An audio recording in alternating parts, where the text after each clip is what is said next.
আমরা দাওয়াত দিব, একবার না 10 বার আমরা যাব যে ভাই আপনি তো আছেন, আমরা আপনার ভাই, আপনি আমাদের সুযোগ করে দেন, আমরা আপনার কল্যাণ করতে চাই।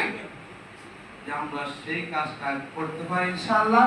আমরা আশাবাদী আগামী নির্বাচনে ন্যায়ের জয় হবে ইনশাআল্লাহ, সত্যের জয় হবে ইনশাআল্লাহ। অসত্য, মিথ্যা, ধোঁকাবাজি সেখানে কি হবে? ধ্বংস হবে ইনশাআল্লাহ।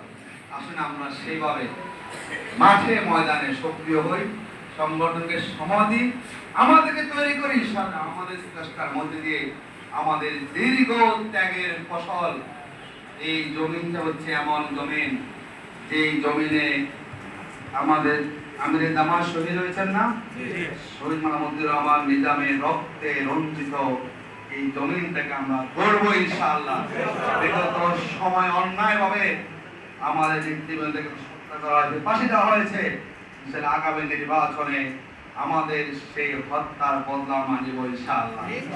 আমাদের হত্যার বদলা হবে আমরা সত্যকে জয়ী করব, হত্যার বদলা হবে আমরা ইনসাফ কায়েম করব।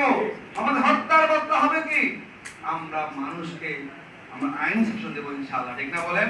সুতরাং মানুষের মুক্তি হচ্ছে আমাদের মূল প্রত্যাশা। আল্লাহ রাব্বুল আলামিন আগামী দিনে আমাদেরকে প্রস্তুতি নিয়ে গোপনীয় শপথ গ্রহণ করে আমাদেরকে যাদের অবস্থান থেকে সঠিক ভূমিকা পালন করে আল্লাহ রাব্বুল আলামিন জমিনটাকে আমাদেরকে যাদের আদর্শিক নেতৃত্বে জমিনটাকে পরিচালনা করতে পারে, আল্লাহ রাব্বুল আলামিন সে আলোকে আমাদেরকে ভূমিকা রাখার তৌফিক দান করুন।